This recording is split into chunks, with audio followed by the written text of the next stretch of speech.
ரொம்ப அழகா சொல்லுவார் திருமூலர். ஆரியன் நல்லான், குதிரை இரண்டுண்டு, வீசி பிடிக்க விறகறிவார் இல்லை, கூறிய நாதன் குருவருள் பெற்றால் வாரி பிடிக்க வசப்படும் தானேன்னு. சாதாரணமா ஒரு மனிதனை நீ நெத்திய தொடுன்னா தொட்டுக்க மாட்டான், தொடுவானா? தொட மாட்டான். ஆனா பொட்டு வைக்கணும்னா தொட்டுப்பான். அதுக்கு பேரு என்ன? பதி. கடவுள் இருக்கிற இடம். அதை தொடம்போத்தான் உனக்கு உடலெல்லாம் உணர்வு ஏற்படும். அந்த ஒரு சீடன் விவேகானந்தர் கிடைச்ச பிறகு ராமகிருஷ்ணர் உலகத்துக்கே தெரிஞ்சார். அதுக்கு முன்ன கல்கட்டாக்கே தெரியாது. அப்போ இந்த சீடனால அந்த குரு வெளிப்பட்டாரு. அந்த குருவால இந்த சீடன் உலகமெல்லாம் போனான். இதுதான் உண்மையான குரு சீடம் பந்தம். சும்மா நீங்க உட்காந்து 4 கேள்வி கேட்டு நான் அவர் சிஷியங்கன்னு போய் வெளியே சொன்ன சீடன் ஆக முடியாது. நான் சொன்னதுல இருந்து மாறாம இருந்தால்தான் நீ சீடன். நான் சொன்னதெல்லாம் செய்தால்தான் சீடன். நீ என்னை வெளிப்படுத்தினால்தான் சீடன். இல்லைன்னா சீடன் சொல்லிட முடியாது.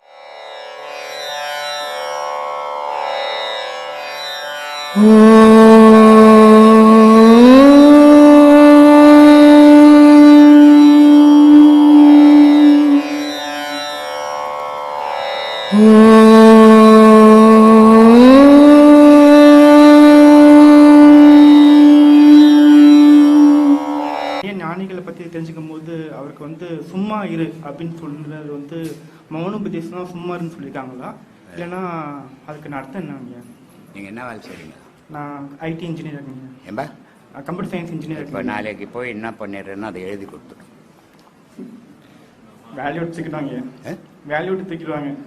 எழுதி கொடுத்து வேலை விட்டு வாங்கன்னு சொல்லிங்கிறேன். தூக்கிடுவாங்கல்ல, நீயே வந்துட்டு அவன் தூக்கத்துக்கு முன்ன. அப்பதான் சும்மா இருக்க முடியும். சும்மா இருக்கிறேன்றது அவ்வளவு விளையாட்டு விஷயம் இல்லை.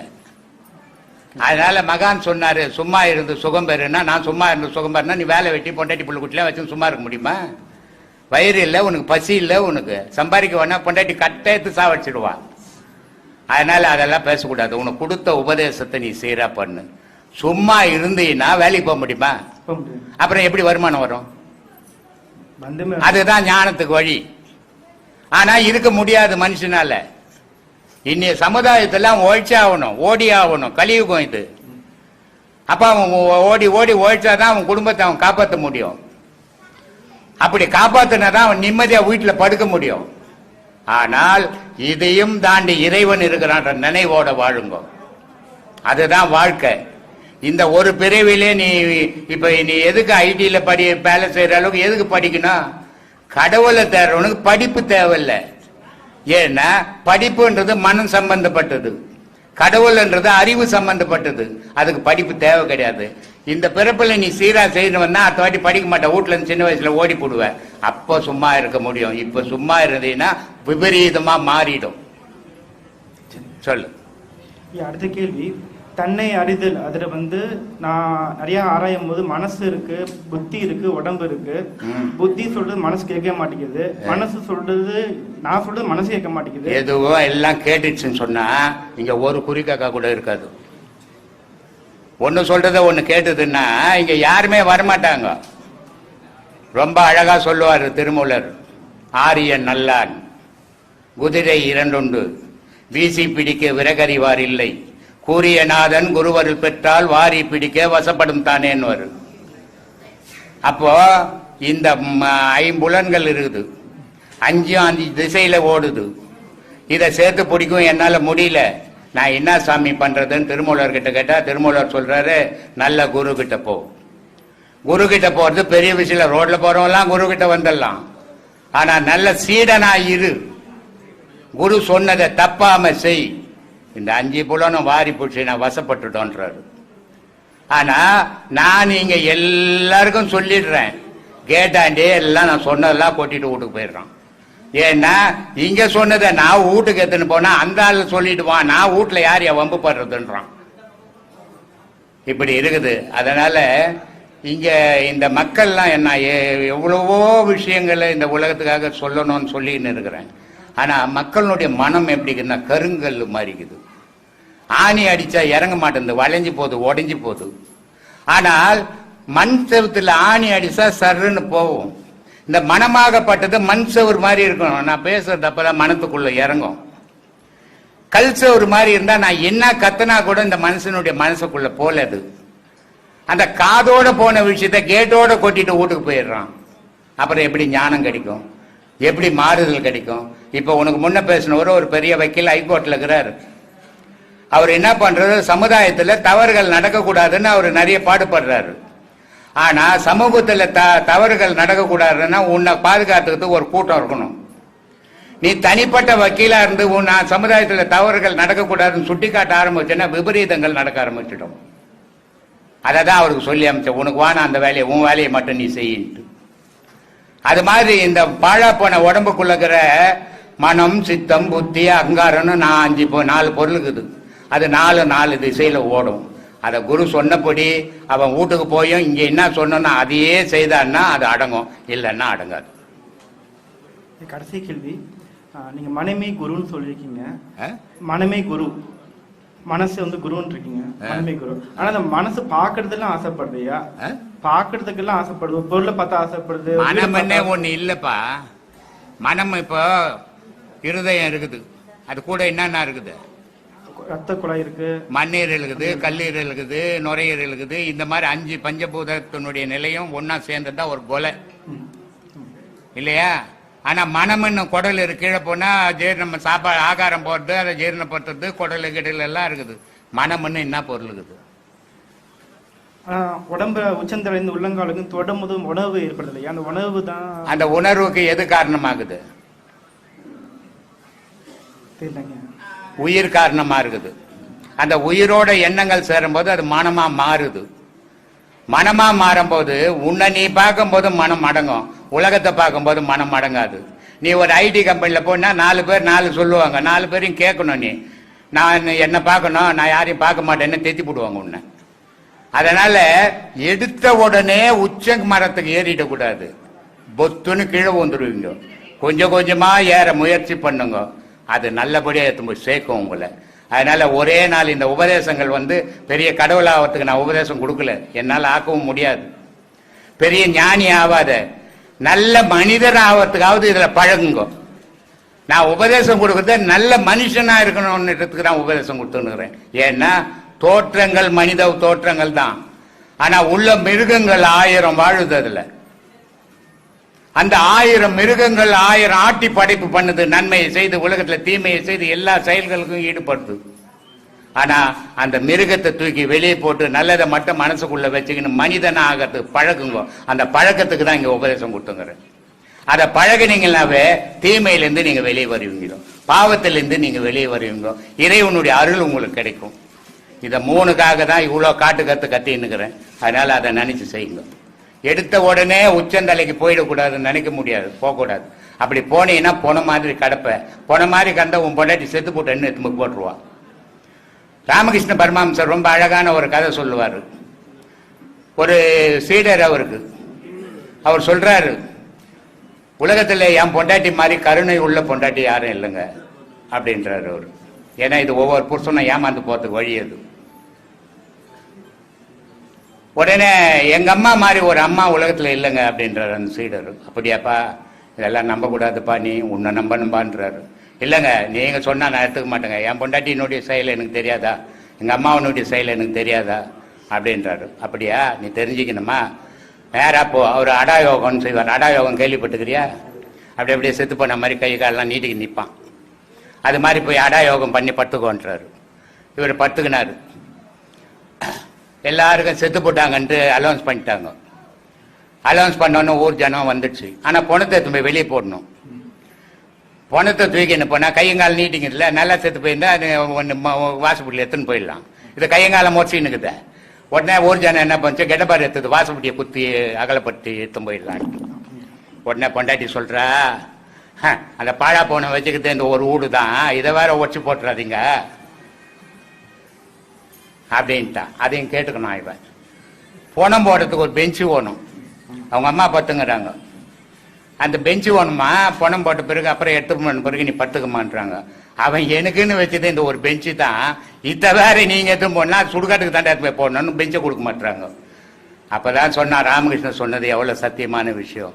பொய்யான வாழ்க்கையை நம்ம வாழ்ந்துன்னுக்கிறோம் அப்படின்றத உணர்ந்தோம். அது மாதிரி எல்லார் பொண்டாட்டியும் நல்லவங்க, எல்லார் புருஷனும் நல்லவங்க, எல்லார் அம்மாவும் நல்லவங்க, எல்லா பிள்ளைங்களும் நல்லவங்க தான். நல்லவங்க மாதிரி இருக்கிறதால தான் நம்ம வாழ்ந்துன்னுக்குறோம். கெட்டவங்கன்ற ஒரு சந்தேகம் வந்துச்சுன்னா வாழ்க்கையை போய் செதறி போயிடும். அதனால உலக விஷயத்துல நல்லவங்களாவே எல்லாரையும் நினைங்க, கடவுள் விஷயத்துல அதை வச்சுக்காதீங்க. தூரம் வச்சுட்டு அதுக்கு அதை தேடுங்க, அப்போதான் அதை அடைய முடியும். அதனால அப்படி போங்க. நன்றி. நன்றி. எல்லாரும் அடுத்த மாதம் வாங்க. பௌர்ணமி ஒரு நாள் தான். அதில் ஒரு நாள் காலையில் வந்துடுங்க. காலையில் இங்கே டிஃபன் பண்ணிக்கலாம், மத்தியானம் சாப்பிட்டுக்கலாம், சாயந்தரம் 4 மணிக்கு கிளம்பிடலாம். தூரம் போகிறவங்க கிட்ட போகிறவங்க எப்படி இருந்தாலும் வசதியோடு போயிட்டு வரலாம். நன்றி, வணக்கம். நாகர்கோவில். நாகர்கோவிலா? என் பேர் சுபாஷ். எவ்வளோ இது எல்லாம் பார்த்துருக்கேன். நான் வந்து 2 வருஷம் பார்த்துருக்கேன்.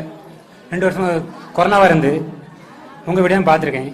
நான் எவ்வளோ விஷயங்கள் பார்த்த பிறகு எனக்கு நான் தண்ணியில் அடிப்பேன். இப்போ உங்களை இதை பார்த்த பிறகு ஒரு 3 மாதமாட்டு விட்டுட்டேன். தண்ணி அடிப்பா, சாரம் அடிப்பியா? இல்லை இல்லை, தண்ணி எல்லாரும் குடிக்கிறோம். இல்லை இல்லை, தண்ணி கோட்டர் இங்கே தண்ணி குடிக்கலாம் ஒரு உயிரினம் கூட வாழாது. இல்லை, அது பூண்டு கூட தண்ணி போகணும். தண்ணி இல்லைன்னா அந்த இடம் பட்டு போயிடும். உங்களை பார்த்த பிறகு வீட்டில் சொன்னேன். அதனால தண்ணி அடிக்கிறேன்னு சொல்லாத, குடிக்கிறேன்னு சொல்லு. நான் குடிக்கிறேன். அதை சொல்லு.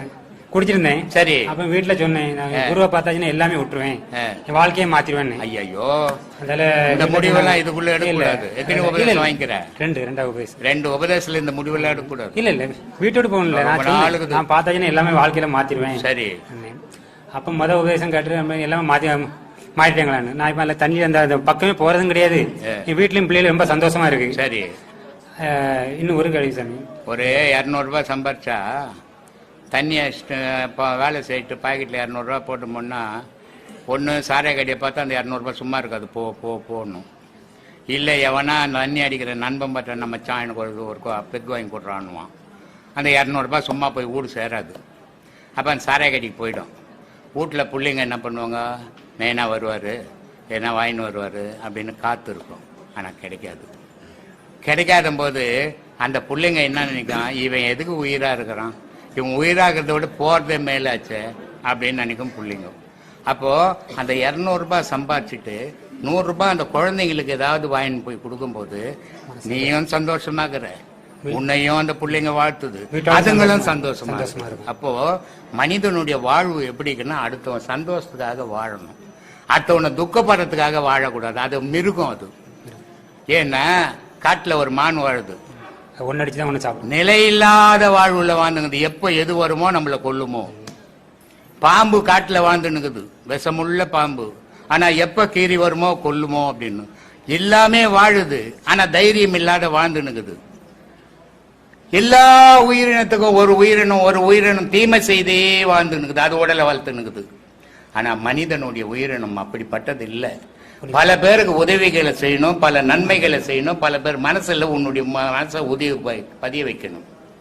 உன்னுடைய உழைப்பு நீ மட்டும் சாப்பிட்றதுக்கு இந்த உலகத்துல கிடைக்கல. நீ சாப்பிடணும், நீ உழைச்சது தப்பு இல்லை. ஆனா உன்னுடைய உழைப்புல ஒரு 5% அடுத்தவங்களுக்கு கொடு, அதான் புண்ணியம். ஆனா உன்னுடைய உழைப்பு இல்லை, நீ ஊர்ல இருக்கிறவந்தெல்லாம் எனக்கு வரணும்னு உழைச்சேன்னா உன் புள்ள குட்டியெல்லாம் நொண்டி கூணும் குருடுமா பிறந்துடும். இதுதான் பாவத்தினுடைய அடையாளம். இதெல்லாம் நம்ம புரிஞ்சு வாழணும். இதைதான் சொன்னா மாதா செய்தது மக்களுக்குன்னா. ஒரு பிள்ளைகள் வாழும்போது தாய் தப்பம் செத்து போனோம் தெரியுமா? தாய் தப்பம் செத்து போனோம் பிள்ளைங்க உயிரா இருக்கும்போது. ஆனா தாய் தப்பம் உயிரா இருக்கும்போது பிள்ளைங்க சாக கூடாது. செத்தாயும் பாவின்னு அர்த்தம். அப்பாவுக்கெல்லாம் ஒரு 84 வயசு ஆகுது. அப்பா அன்னைக்கும் நல்ல வேலை பார்க்க எடுக்கணும், காரியங்கள் செய்யும். அவர் இருக்கட்டும், அவர் பாட்டுக்கு அவர் வேலையை செய்யட்டான். நீ செய்யறதை இந்த மாதிரி செய். நீ கண்டதுல போய் ஈடுபட்டினா உனக்கும் உடம்பு போவோம், உன் பிள்ளைங்க மனசும் போவோம். உங்க சாமியை பார்த்த பிறகு எல்லாமே நான் எல்லாமே விட்டுட்டேன். இப்ப எனக்கு கடவுள் யாருன்னா எனக்கு குரு தான் கடவுளுமே. சரி, எனக்கு நாங்க கடவுள் நேர்ல பார்த்த கிடையாது, இவங்க தான் எனக்கு கடவுளுமே. நான் கூட குரு தான் கடவுள்னு தான் நினைச்சுன்னு வாழ்ந்துன்னுக்குறேன். எல்லாருக்கும் அதுதான் சொல்லிக்கணுங்கிறேன், குரு தான் கடவுள்ன்ட்டு. ஏன்னா ஒரு மனிதன் பிறப்புல இருந்து இறப்பு வரைக்கும் என்ன மாதிரி குருமார்கள் 1000 பேர் வருவான். படிப்புக்கு ஒரு குரு வருவான், தொழிலுக்கு ஒரு குரு வருவான், வாழ்க்கைக்கு ஒரு குரு வருவாங்க. இது பல குருமா, ஆன்மீகத்துக்கு ஒரு குரு வருவான். ஆனா இத்தனை குருமார்களும் வழிபோக்க குருமார்கள் தான். உண்மையான குருவும் மனம்தான்.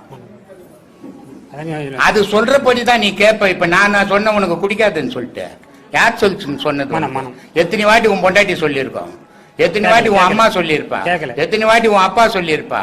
யார் சொன்னாலும் கேட்கலையே. அப்ப உன் மனம் சொன்னதானே கேட்ட. அப்ப உனக்கு குரு யாரு? மனம் தான் குரு. உன் மனம் தான் மனுஷனுக்கு குரு. அன்பே சிவம், மனமே குரு. நான் ஒரு வழிபோக்க மாதிரி ஏதோ எனக்கு தெரிஞ்சதை சொல்றேன். எடுத்தா எடுங்க, எடுக்கல போங்க. சாமி இந்த சாகா கால் போகா புனல் அதெல்லாம் உனக்கு வா. நான் 2 பாடம் வாங்கிட்டு பனைமரத்து உச்சியில நின்று தேன் குடிக்கிற மாதிரி நினைக்காத போ. குங்குமமும் திருநீரும் யாரை குறிக்கிறது? இது எதுக்காக வந்து பெண்களுக்கும் ஆண்களுக்கும் சொல்லி பிரிச்சு கொடுத்துருக்காங்க? ஆனா அத்தனை பொருள்லயும் மஞ்சளுக்குன்னு தனித்துவம் உண்டு. மஞ்சள் வந்து ஒரு வாசப்படியில பூசி வச்சின்னா கூட ஒரு பூச்சி போட்டு உள்ள வராது. அதுக்காக ஆதியில் என்ன பண்ணா வாசப்படியில மஞ்சள் பூசணும். இப்போ டிசைன் பண்ணி வச்சுக்கிறான் இவன். ஏன்னா நாயை வெளியே கட்டி மனுஷன் பெட்டில் படுப்பான். இப்போ இவன் வெளியே படுத்துக்கு நாயை பெட்டில் படுக்க வைக்கிற காலம் இது. அதனால அதெல்லாம் செய்யறது இல்லை. பெண்கள் வந்து குங்குமம் வைக்கணும், இல்லை ஏதாவது பொட்டு வைக்கணும். இதுக்கு என்ன காரணம் அப்படின்னா, சாதாரணமா ஒரு மனிதனை நீ நெத்திய தொடுன்னா தொட்டுக்க மாட்டான். தொடுவானா? தொட மாட்டான். ஆனா பொட்டு வைக்கணும்னா தொட்டுப்பான். அதுக்கு பேர் என்ன? பதி. கடவுள் இருக்கிற இடம். அதை தொடம்போது தான் உனக்கு உடலெல்லாம் உணர்வு ஏற்படும். அந்த உணர்வு அன்னாடம் ஏற்படணுன்றதுக்காக நீ குளிச்சு மஞ்சள் பூசி உன் உடம்புல எந்த கிருமியும் வராம குங்குமம் வைக்கும்போது ஒரு மகாலட்சுமியே அந்த வீட்டுக்கு வந்த மாதிரி இருக்கும். அதே நேரத்தில் அந்த பெண்ணுக்கு அது பாதுகாப்பாக இருக்கும் இல்லையா? அந்த உணர்வு ஏற்படுறதுக்காக அங்கே பொட்டு வைக்கிறது. அதை வச்சே ஆகணும் எல்லாரும். ஆண்கள் வந்து பட்டை போட்டுக்கு அந்த உணர்வை உண்டாக்கிறான். சில பேர் நாமம் போட்டு அந்த உணர்வை உண்டாய்ப்பான். இதை 2 வெள்ளை போடுவாங்க. சில பேர் நாமத்தில் நடுவில் சகுப்பு போடுவாங்க. இது என்ன அப்படின்னா சந்திரகலை, சூரியகலை, அக்னிகலைன்னு அர்த்தம். இப்படி அந்த குங்குமம் வந்து பெண்களுக்கு முக்கியம். ஆனால் இது கல்யாணம் ஆகிற வரைக்கும், இளமையிலேருந்து கல்யாணம் ஆகிற வரைக்கும் அந்த குங்குமங்களை இட்டுன்னு வராங்க. கணவன் இறந்து அமங்கலி ஆகும்போது அவங்க என்ன பண்ணுறாங்கன்னா அந்த குங்குமத்தை விட்டு விபூதி வைக்க ஆரம்பிக்கிறாங்க. இதுக்கு என்ன காரணம்? சில பேர் ஆம்பளைங்க கூட விபூதி பூசுவாங்க, குங்குமம் வைப்பாங்க. மனைவி இருந்துட்டாள்னா வெறும் விபூதி பூசுவோம். இதுக்கு என்ன காரணம்? குங்குமன்றது பெண்ணு, விபூதின்றது ஆணு. 2 இணைஞ்சு வாழறது இல்லறம். அப்போ கணவன் போயிட்டான், எனக்கு இல்லறம் இல்லை அப்படின்னு உலகத்துக்கு காட்டுறதுக்காக திருநீரிட்டான். அதே மாதிரி எனக்கு மனைவி இல்லை அப்படின்றதுக்காக அவன் குங்கத்தை கழிச்சிட்டு திருநீரிட்டான் இல்லையா? எதுவுமே மூடத்தனமாலாம் வைக்கல முன்னோர்கள், அறிவுபூர்வமாக வச்சுக்கிறாங்க. ஆனால் இப்போ அதை மூடத்தனமாக ஆக்கிக்கின்னு தெரிஞ்சுன்னுக்கிறானுங்க. எல்லாம் சரியாக வச்சாங்கம்மா பெரியவங்க, அறிவாளிகள் அப்போ இருந்தவங்க. இப்போ அந்த அளவுக்கு அறிவு இல்லை, முட்டாள்தனமாக இருக்கிறாங்க என்ன மாதிரி. அதனால் அது புரிஞ்சிக்க முடியல. இதுக்கு தாமா வச்சாங்க அதெல்லாம். அப்புறம் இன்னொரு கேள்வியா, இப்ப சொல்லு, அங்க ஆணோட சக்தி வந்து விந்து அணு, அதே மாதிரி ஒரு பெண்ணுக்கு வந்து ஸ்ரோனிதம் சொல்றீங்க. சரி, சரிங்களா? இப்போ ஒரு இள வயசுல இருக்க பெண் இருக்காங்க, அவங்க அந்த பாடங்கள்லாம் பண்றாங்க. ஏதோ ஒரு சந்தர்ப்ப சூழ்நிலையால அவங்களுக்கு வந்து அந்த கர்ப்பப்பை எடுக்கப்படுது. அப்ப அவங்களுக்கு ஸ்ரோனிதம் சுரக்கிறது இல்லாம போயிடும். இல்ல, கர்ப்பப்பைன்றது வேற, விந்து சுரோனிதம் தங்கிறது வேற. அது விந்து பை, சுரோனித பை. கர்ப்பப்பைன்றது குழந்தைய சுமக்கிற பை. அது இதுக்கு அதுக்கும் சம்பந்தமே கிடையாது. ஒரு மனிதனுக்குள்ள ஒருத்தனுக்கு ஆணுக்கு விந்து இல்லைன்னா அவன் செத்து போயிடுவான், வாழவே முடியாது உலகத்தில், மூச்சு வராது அவனு. அதுக்கு தான் அந்த மூச்சு வர்றதுக்கு தான் குண்டலி பாம்புன்னு அர்த்தம். எவ்வளோ அறிவுபூர்வமாக கண்டுபிடிச்சி எவ்வளோ அறிவுபூர்வமாக வச்சிருக்கிறான் பாரு. அந்த குண்டலி பாம்புன்னு அந்த விந்து ஏன்னு சொன்னான்னா, அந்த விந்து இருக்கிறதால தான் இவனுக்கு மூச்சு வருது. மூச்சு வர்றது எப்படி வருது? பாம்பு சீர்ற மாதிரியே நமக்கு மூச்சு அப்படிதானே இருக்குது, மூச்சு விட்டோம்னா. அப்போ இது பாம்பு மாதிரியே வருதுடா. இது எங்கேருந்து வருதுன்னா குண்டலி பாம்புடா. அதுன்னா குண்டலின்றது அது ஒரு ஒய் ஜாயிண்ட் மாதிரி. அது இதெல்லாம் வந்து ஏமா ஏன் இந்த கொலவாரி இல்லையா? இப்போ வந்து இப்போ ஒரு ஒய் ஜாயிண்ட் மாதிரி. அது இந்த ஒய் ஜாயிண்ட்ல யூரின் ஒன்றில் ரொம்பது, ஒரு பையில ரொம்பது, விந்து சுரோனிதம் ஒரு பையில ரொம்பது. யூரின் அதிகமாச்சுன்னா யூரின் வருது, விந்து அதிகமாச்சுன்னா தானா வெளியே போகுது. 2 ஒரு இதில் தான் நிற்குது. ஆனால் கர்ப்பப்பைன்றது அது தனி. அது வந்து குழந்தைய தாங்குற பை அது கர்ப்பப்பை, குழந்தைய வாங்குற பை அது கர்ப்பப்பை, குழந்தைய வெளியே எடுக்கிற பை கர்ப்பப்பை. கர்ப்பப்பைக்கும் விந்து சுரோனிதத்துக்கும் சம்பந்தமே கிடையாது. ஒரு பெண்ணுக்கு சுரோனிதமே இல்லைன்னு சொன்னா அவ உயிரோட வாழவே முடியாது. ஒரு ஆணுக்கு விந்து இல்லைன்னு சொன்னா அவன் உயிரோட வாழ முடியாது. அதனால தான் காலையில கூட யாரோ கேட்டாங்க, சாகா கால் அப்படின்னு. சாகா கால், போகா புனல், வேகா தலை அப்படின்னா என்ன அர்த்தம் அப்படின்னா நம்மளுடைய மூச்சு செத்ததே கிடையாது. கால்னா காற்று, அப்போ செத்ததே கிடையாது. அதனால அதை சாகா கால்னா. போகா புனல்னா மரணத்திலிருந்து இவன் விந்து வெளியேற முடியாது, அடுத்தவங்ககிட்ட செலுத்த முடியாது, அது அவன் உடலுக்குள்ளே அது அழிஞ்சிடும். அதனால அது போகா புனல்னா. வேகா தலைன்னா ஆன்மாவை வந்து வெயிலோ கத்தியோ மழையோ நினைக்கவும் முடியாது, வெட்டவும் முடியாது, முடியாது. இது முப்பொருளும் அழியா பொருள். இந்த முப்பொருள் தான்டா உலகம் அப்படின்னா. அதனால கர்ப்பப்பைன்றது வேற, விந்து பையன்றது வேறம்மா. ஸோ டாக்டர் கிட்ட போய் கேளுமா, இங்க என்கிட்ட வந்து கேட்டு உயிர் எடுத்துங்கிற நம்ம டாக்டர் இருக்கிறார் பார்த்திபன், கேளு. அப்புறம் இன்னொரு கேள்வியா, நீங்க குரு சிஷ்யர் பத்தி நிறைய சொல்லியிருக்கீங்க. இப்போ வந்து ஒரு குரு வந்து சிஷ்யரை தேர்ந்தெடுக்கிறாரா, இல்ல சிஷ்யர் வந்து குருவை தேர்ந்தெடுக்கிறாங்களா, இல்ல குரு சிஷ்ய பந்த வந்து பூர்வ ஜென்ம புண்ணியம் இருந்தாதான் ஒருத்தரால இந்த குருவை அடைய முடியுமா? ரோட்ல நான் போய் நகரேன், குரே வடங்குரே அப்படின்றான், சீடன் ஆயிட முடியுமா? சொல்லு, அவன் குருவேன்ட்டானே, சீடன் ஆயிட முடியுமா? நான் சொல்றேன் சிஷ்யா வணங்க சிஷ்யா அப்படின்றான், அவன் சிஷ்யன் ஆகிட முடியுமா? இது வாய் வார்த்தையால் ஆவறது இல்லை, நிஜத்தில் ஆகணும். சீடன் அவன் குருவாகும். குருவும் நிஜ குருவா இருக்கணும், சீடனும் நிஜ சீடனா இருக்கணும். நான் சொல்லி கொடுக்கறதுல மாறுபடாதவன் தான் சீடன் இல்லையா? ராமகிருஷ்ண பரமஹம்சர் எத்தனையோ சீடர்களுக்கு உபதேசம் கொடுத்தாரு. ஆனா யாராலையாவது அவர் வெளிப்பட்டாரா? வெளிப்படலை. ஆனா அவர் சொல்றாரு, தடிக்கு உண்டா தெரு நிறைய குருமார்கள் இருக்கிறாங்க, ஆனா ஒரே ஒரு சீடன் எனக்கு கிடைக்கல அப்படின்ட்டு. அந்த ஒரு சீடன் தான் விவேகானந்தர். அந்த ஒரு சீடன் விவேகானந்தர் வந்த உடனே விவேகானந்தருக்கு அதுக்கப்புறம் தான் விவேகானந்தர்ன்ற பேரு, அவருக்கு நரேந்திரன் தான் பேரு. அந்த ஒரு சீடன் விவேகானந்தர் கிடைச்ச பிறகு ராமகிருஷ்ணர் உலகத்துக்கே தெரிஞ்சார். அதுக்கு முன்ன கல்கட்டாக்கே தெரியாது. அப்போ இந்த சீடனால அந்த குரு வெளிப்பட்டாரு, அந்த குருவால இந்த சீடன் உலகமெல்லாம் போனான். இதுதான் உண்மையான குரு சீடம் பந்தம். சும்மா நீங்க உட்கார்ந்து 4 கேள்வி கேட்டு நான் அவர் சிஷ்யங்கன்னு போய் வெளியே சொன்ன சீடன் ஆக முடியாது. நான் சொன்னதுல இருந்து மாறாம இருந்தால்தான் நீ சீடன், நான் சொன்னதெல்லாம் செய்தால்தான் சீடன், நீ என்னை வெளிப்படுத்தினால்தான் சீடன், இல்லைன்னா சீடன் சொல்லிட முடியாது. எல்லா சிவன் கோயிலையும் லிங்க வடிவமாகவே காட்சி கொடுக்கிற சிவபெருமான் தில்லை சிதம்பரத்துல மட்டும் ஆடல் கலையான நட்ராஜ சிலையாக காட்சி கொடுக்கிறது எது? அப்புறம் அந்த நட்ராஜ சிலையோட மகிமைகளும் சொல்லுங்க. நட்ராஜர் வந்து ஒரு காதுல வந்து பெண்ணாகவும், ஒரு பக்கம் வந்து அர்த்தநாரீஸ்வரனாக ஆணாகவும், ஒரு கையில வந்து உடுக்கை, ஒரு கையில வந்து நெருப்பு, இன்ற கால் தூக்கி ஆகாயம் கால் பார்க்க மாதிரி இன்னொரு காலை தூக்கி நிற்கிறது. அதோட ரகசியம் என்னன்னு சொல்லிட்டு சிதம்பர ரகசியம் நிறைய பேர் சொல்லுவாங்க. நிறைய யூடியூப்ல வேற வேற மாதிரிலாம் இருக்கும். சிதம்பரம் வந்து நம்ம பூமியில மத்திய பகுதியில காந்த ஈர்ப்பு சக்தி இருக்க திசையில இருக்கு அப்படின்னு சொல்லி நாசா விஞ்ஞானிகளாம் வந்து நம்ம சிதம்பரம் கோவிலை வந்து பெருமைக்குரிய கோவிலா சொல்றாங்க. அப்படிப்பட்ட அந்த நடராஜ சிலை ஏன் அந்த சிதம்பரம் கோவில மட்டும் லிங்க வடிவமாக இல்லாம நடராஜ சிலையாக இருக்கிறாங்கன்னு சொன்னோம். ஆண்டவா, இந்த பொண்ணு என்னமோ முடிவு பண்ணி வந்துப்பா சாமி. எல்லா அர்த்தனார் சிலை சிவபெருமான். அர்த்தனார்னா யாரை சேர்த்துக்கினாரு? சக்தியை சேர்த்துருக்காரு. சக்தி. சிவலிங்கம் அப்படின்னா யாரை சேர்த்துக்கினாரு? அதுவும் ஆணும் பெண்ணோட, பெண்குறி ஆண்குறி. அதுதானே. அப்போ எல்லாத்துலேயும் வந்து ஆணும் பெண்ணும் சேர்ந்ததுதான். ஆனால் தில்லையில் மட்டும் ஆணும் பெண்ணும் சேர்ந்ததில்லை, ஆண் மட்டும்தான் இல்லையா? அதனுடைய தாற்பயம் என்ன? இன்னைக்கு உலகத்து ஒரு நாடு இல்லை, இந்திய நாட்டுக்கு இல்லை, உலக நாட்டினுடைய மையம், பூமியிலே மையப்பகுதின்னு சொல்றாங்க. அதுதான்மா உலகம்ன்றத. உலக நாடுகள் இருக்குது, கண்டுபிடிச்ச வரைக்கும் தானே நாடு, கண்டுபிடிக்காத எவ்வளோ இருக்குது. ஆனா இதுகளுக்கு எல்லாத்தையுமே மையப்பகுதி வந்து சிதம்பரம்.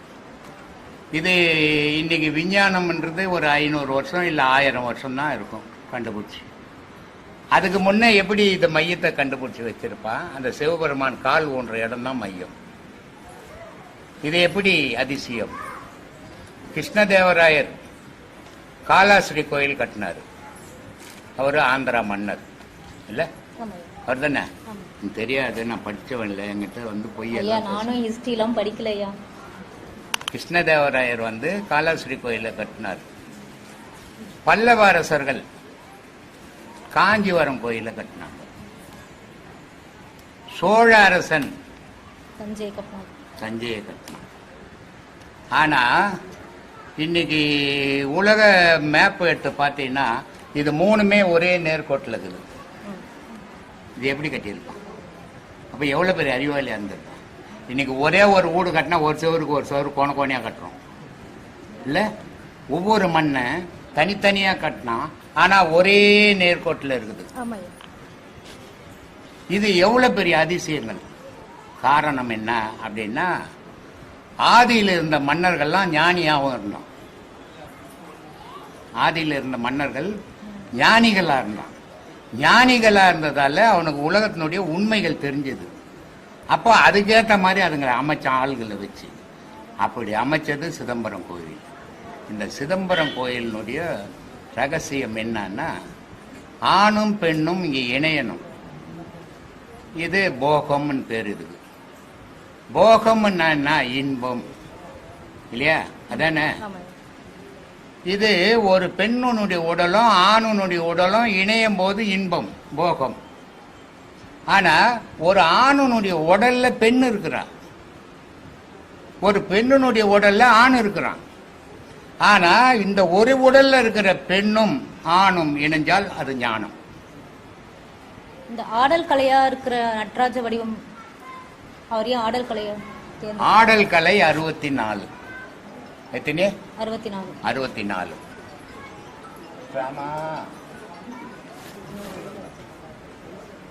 மனிதனுடைய மூச்சு இருக்குதே, இது ஆடல் கலை 64. இந்த ஒரு வலது பக்க சூரிய கலை மூச்சு உச்சந்தலையிலிருந்து உள்ளங்கால் வரைக்கும் போனா 32. இந்த உச்சந்தலையிலிருந்து உள்ளங்கால் வரைக்கும் போனா 16 கலை. அதே மாதிரி வலது மூக்கிலிருந்து வலது கால் கட்ட விரல் வரைக்கும் போச்சுன்னா அது 16. 16 16 எவ்வளோ ஆச்சு? 32. இது ரெண்டும் சேர்ந்து போகும். ஒரு நேரம் தனித்தனியா போகும், ஒரு நேரம் ரெண்டும் சேர்ந்து போகும். சேர்ந்து போனா எத்தனை ஆச்சு? 32 64 கலைஞானம் தான் மனித வாழ்வு. அதுக்கு மேல ஒண்ணும் இல்லை. அந்த 64 கலைஞானம் என்னன்னா இந்த சுவாசமாகப்பட்டது உடலுக்குள்ள நடனம் ஆடுது. அந்த நடனம் தான் ஆகாயத்து நடனம். புரிஞ்சுதா? அது நடனம் ஆடும் போது எப்படி இருக்குதுன்னா, அது ஆணு பெண்ணுன்றது இல்லைங்க. பூமியில ஆணு பெண்ணாகுது, அதனால சிவலிங்கம் இருக்குது. மற்ற இடத்துங்கள அர்த்தநாரீஸ்வரர் ஆகுது. ஆனா ஆகாயத்துல ஆணும் இல்லை பெண்ணும் இல்லை, அது ஒரு ஒலியா நடனம் ஆடிங்குது. அந்த நடனம் தான் திரு சிதம்பரத்தினுடைய நடனம். இதுதான் 64 கலைஞானம்ன்றது. புரிஞ்சுதா? இப்படி இருக்குது. இதெல்லாம் போய் மீடியாவில் பேசுன்றிய என்ன? இப்போ இதை பேசுறத பார்த்து ஊரெல்லாம் பேச போகிறான். அதான் நடந்துங்குது இப்போ ஊரில். நான் நிறைய வீடியோ பார்க்குறேன். நான் என்னென்ன பேசுறேன்னா அதெல்லாம் பேசிங்கிறானுங்க. சொல்லு. இன்னொரு கேள்வியா, ஜீவ சமாதிக்கு மேல சிவலிங்கம் பிரதிஷ்டை பண்றது என்ன காரணையா? ஆமா, ஆனா எனக்கு மட்டும் பண்ண மாட்டாங்க. நாம என்னை மட்டும் பொல்லாதவன் ஆக்கிட்டாங்க. எனக்கு சிலை செய்து வச்சுட்டாங்க பாத்தியா? ஆனா லிங்கம் வைக்கணும், வைக்க மாட்டேன்ட்டாங்க. ஏன்னா ஜீவ சமாதி மேல லிங்கம் வைக்கிறது என்ன? ஆணும் பெண்ணும் ஐக்கியமாகி போச்சு. ஐக்கியமாகும் போது அது லிங்கமா மாறி போச்சு. அப்படின்றதுனால எல்லா ஜீவ சமாதி மேலேயும் சிவலிங்கம் வச்சு அதுக்கு பூஜை பண்ணுவாங்க. ஆனா இங்க எப்படி வச்சாங்கன்னா, அது நீயே தானே அது, அதனால உன்னையே வச்சிடணும்னு என்ன வச்சிட்டாங்க. இதான் வித்தியாசமா? சொல்லு. அப்புறம் இன்னொரு கேள்வி, அப்படித்தானே வச்சுக்கிறாங்க. அதுக்கு ஏதாவது உண்மைகள் இருக்கா ஐயா? லிங்கம் வைக்கிறதுக்கு ஏதாவது உண்மைகள் இருக்கா? இணைத்தல் தான்மா, இணைதல் தானே. நான் என்ன சொன்னேன், ஒரு உடலுக்குள்ள ஆண் இருக்கிறா, ஒரு பெண் உடலுக்குள்ள பெண் இருக்கிறாங்க. சந்திரகலை பெண்ணு, சூரியகலை ஆண் இல்லையா, அக்னிகலை கடவுள். ஒரு மனிதனுக்குள்ள சந்திரகலை சூரியகலை ஓட்டு, ஆணும் பெண்ணும் இருக்குது. இந்த ரெண்டும் நின்று போய் அக்னி கலைக்குள்ள போனா அந்த ஆணும் பெண்ணும் கடவுளா மாறி போச்சு இல்லையா? அதான் ஞானம். இப்படி இருக்குது உலகத்தில். எல்லாரும் அடுத்த மாதம் வாங்க. பௌர்ணமி ஒரு நாள் தான், அதில் ஒரு நாள் காலையில் வந்துடுங்க. காலையில் இங்கே டிஃபன் பண்ணிக்கலாம், மத்தியானம் சாப்பிட்டுக்கலாம், சாயந்தரம் 4 மணி கிளம்பிடலாம். தூரம் போகிறவங்க கிட்ட போகிறவங்க எப்படி இருந்தாலும் வசதியோடு போயிட்டு வரலாம். நன்றி, வணக்கம். நம்ம சாதாரண ஒரு அம்மன் கோயில் ஏதோ கோயிலுக்கு போறோம், நம்ம கஷ்டத்தையோ குறையோ சொல்லி ஒரு வேண்டுதல் வேண்டுறோம், சரிங்களா? அது எல்லாரும் பண்றாங்க. இதே மாதிரி மகான்கள் இருக்கிற சமாதி கோயிலுக்கு போயிட்டு இதே மாதிரி நம்ம குறைகள் சொல்லி பண்ணலாம், வேண்டுதல் பண்றது சரியா? ஏன்னா அவங்க சமாதி நிலையில இருக்கிறாங்க, அவங்களோட ஆன்மா இறைவனோட கலந்து இருக்கு. அதனால அந்த மாதிரி இருக்க சமாதிங்க கிட்ட போயிட்டு நம்மளோட குறைகள் சொல்லி அழுறது வேண்டுறது சரியா? இப்ப அப்படிதான் ஊர்ல நடந்துக்குது. எந்த கஷ்டம் வந்தாலும் சாய்பாபா கோயிலுக்கு போயிட்டு, நம்மக்கிட்ட ஒரு சாய்பாபா கோயிலுக்கார பேட்டி எடுத்தாருமா, அவர்கிட்ட 2000 பேர் வந்து காலில் ஊறாங்களாம். அவர் சொல்கிறாரு, எங்கிட்ட 2000 பேர் காலில் ஊறாங்க, அவங்க கஷ்டத்தை சொல்கிறாங்க. நான் வந்து சரி பாபா கிட்ட சொல்கிறேன். பாபா என்னமா அவங்க அண்ணத்தை மாதிரி உட்காந்துங்கிற மாதிரி சொல்கிறாரு. பாபா 1904 சமாதியானாரு. பாபா இருக்கும்போது யாரும் சீண்டலை. பாபாவை பற்றி விளம்பரம் பண்ணதால இன்னைக்கு ஊரெல்லாம் கோயில் கட்டிக்கினாங்க. பாபா வந்து ஒரு மகான், ஒரு ஞானி.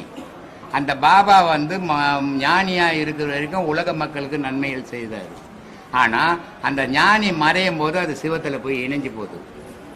இணையும் போது இங்கே பாபாவினுடைய சக்தியும் கிடையாது, மற்ற ஞானிகளுடைய சக்தியும் கிடையாது.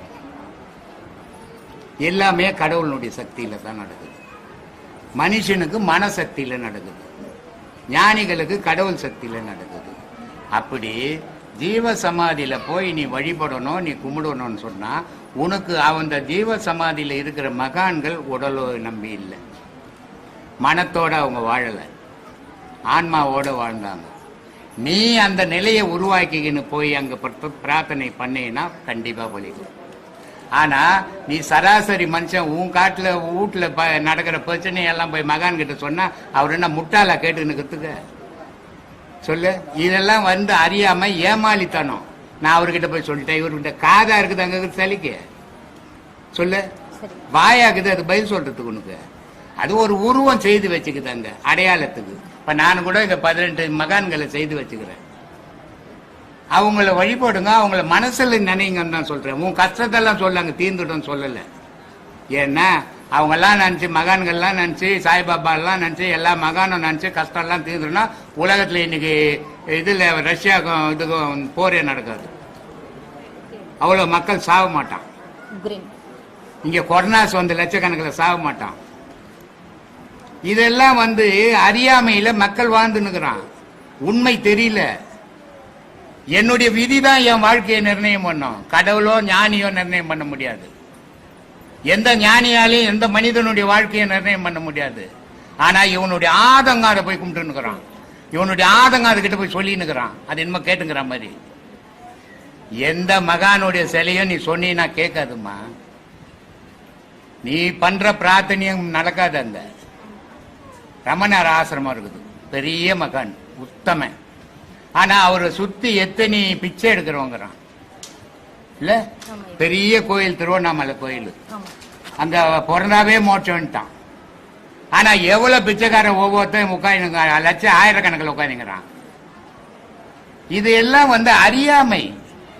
என் வாழ்க்கையை நான் தான் நிர்ணயம் பண்ணி நான் இப்படி வாழணும், எப்படி நினைக்கிறனோ அப்படி நான் வாழ்வேன். அது நல்லதா அமையறதும் கெட்டதா அமையறதும் என்னுடைய விதி. இங்க மகானுக்கும் கடவுளுக்கும் இங்க வேலையே கிடையாது. ஆண்டவனே உன்னை படிக்கல, நீயே வந்து இந்த உலகத்துல பிறந்த. உன் தாயும் உன் தகப்பனும் சேரும் போது நீ இடையில வந்து ஊழ்ந்த. உன் தாயும் உன்னை பெத்துக்கணும்னு நினைக்கல, உன் தகப்பனும் உன்னை பெத்துக்கணும்னு நினைக்கல. நானும் பொறுக்கணும் ஆசைப்படலையா? நீ ஆசைப்பட்டு தான் இந்த பூமிக்கு வந்துட்ட. வந்ததால நீங்க இருக்கிற துன்பத்தை நீ அனுபவிச்சு தான் ஆகணும். இது அப்பா மேல குறை சொல்றது, அம்மா மேல குறை சொல்றது, கடவுள் மேல குறை சொல்றது, இதெல்லாம் முட்டாள்தனமான வார்த்தைகள். அது இல்ல நிஜம். நிஜத்தை நம்பி வாழுங்க, நிஜத்தை தெரிஞ்சுக்கின்னு வாழுங்க, துன்பம் இருக்காது. நிஜத்தை தெரியாத வாழ்ந்தீங்கன்னா துன்பம் வரும். ஒரு கோயில், ஒரு மகானுடைய கோயிலுக்கு போற, ஒரு 10 வாரம் போற, 10 வாரமா எதையாவது ஒரு பிரார்த்தனை சொல்ற, நடக்கல, அப்ப என்ன பண்ணுவ? அந்த மகான ரோடெல்லாம் திட்டின்னு போவ. இனிமா அவர்கிட்ட துட்டு கொடுத்து வச்சுட்டு கடன் கேட்க போன மாதிரி. இதெல்லாம் அறியாமை. மகான்களை வழிபடுங்க, தவறில்ல. ஆனா அவரு இதை செய்வாரு அதை செய்வாருன்னு நினைக்காதீங்க. இறைவன் மகான்களை மனசுல ஏத்தனீங்கன்னாவே உங்களுடைய பாவ புண்ணியங்கள் தானா அதுல இருந்து நீங்க விடுபடுவீங்க. மகான்கள் குறைக்க மாட்டான், அவனுக்கு அது வேலையும் இல்லை. சித்தர்கள் மனிதர்களோட கூடி வாழவே இல்லை, மனிதனை விட்டு விலகியே வாழ்ந்தான் காட்டுல. சித்தர்கள் ஏன் காட்டை விட்டு மனுஷனை விட்டு விலகி காட்டுல வாழ்ந்தான் அப்படின்னா, மனிதன் எப்படியாவது எதை சொன்னாலும் இவன் கேட்கறதே இல்லை, இப்படி சாவகாசமே வானாடான்னு அவன் காட்டுக்கு பக்கம் போயிட்டான். ஆனா மகான்கள் என்ன பண்ணாங்கன்னா, இவனை எப்படியாவது 1000 பேர் இருக்கிற 5 பேர் திருந்த மாட்டானா அப்படின்றதுக்காக மகான்கள் இந்த உலகத்துல பாடுபட்டாங்க. அப்படிப்பட்ட மகான்களுடைய நினைவு மனசுல வச்சுக்கோ, நீ தீமையிலிருந்து வெளியே வந்துருவ. ஆனா அவரு காப்பாத்துவார், இவர் எவர் காப்பாற்ற மாட்டார். உன்னை நீ தான் காப்பாத்திக்கணும், கடவுள் தான் உன்னை காப்பாற்றணும். மூவாய் நான்மறை முதல்வாய் போற்றி, சேவாய் செங்கோடி சிவனை போற்றி, காவாய் கனக குன்றே போற்றி, ஆவாய் என்று அருள்வாய் போற்றி, படைப்பாய் காட்பாய் துடைப்பாய் போற்றி, இடரை கடையும் எந்தாய் போற்றி, தென்னாட்டவர்க்கும் இறைவா போற்றி, எந்நாட்டவர்க்கும் இறைவா போற்றி அப்படின்னு மாணிக்க வாசகர் ஒரு பாடல்ல இருக்கையா. இதுல தென்னாட்டுடையார் இறைவா போற்றி, எந்நாட்டவர்க்கும் இறைவா போற்றி. அவர் தென்னாடு அப்படின்னு சொல்றது நம்ம தமிழகத்தையா? அப்போ தமிழகம் தான் சிவன் இருக்காரா, வேற எங்கேயுமே இல்லையான்றது ஒரு கேள்வி நிறைய பேர் மனசுல இருக்கு. தமிழ்நாடு, கர்நாடகம், ஆந்திரா, கேரளா எப்ப பிரிச்சாங்க? எப்பமா பிரிச்சாங்க? ஒரு 200 வருஷத்துக்கு முன்னாடி பிரிச்சிருக்காங்க. எப்ப பிரிச்சாங்க சரியா இல்ல தெரியாது.